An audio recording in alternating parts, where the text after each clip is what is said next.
अस्सलामुअलैकुम दोस्तों, आज की वीडियो में मैं आपको 5 दिलचस्प पहलू के बारे में बताने जा रहा हूं। तो आइए शुरू करते हैं।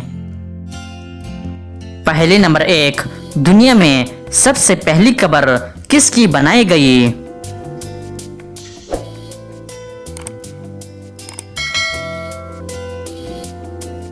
इसका सही जवाब है काबिल की।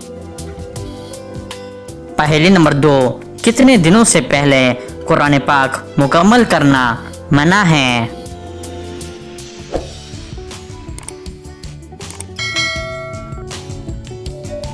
सही जवाब है 3 दिन से पहले।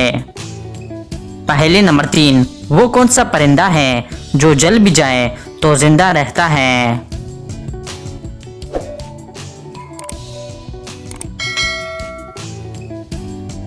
इसका सही जवाब है जुगनू। पहले नंबर 4, फिरौन की लाश पर हर साल चूहे क्यों छोड़े जाते हैं?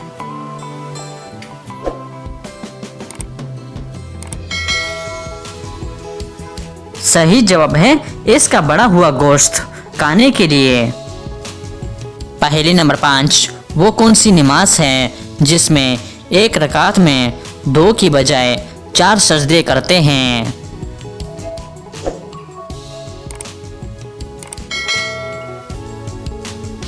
इसका सही जवाब है वो नमाज जिसमें सजदा सहवा किया जाए। इसकी आखिरी रकात में 4 सजदे होते हैं। तो दोस्तों, उम्मीद करता हूँ कि आज की वीडियो आपको पसंद आई है। अगर पसंद नहीं है तो लाइक का बटन दबाएं और मज़ीद मालूमाती वीडियोस के लिए हमारे चैनल को सब्सक्राइब कीजिए। शुक्रिया।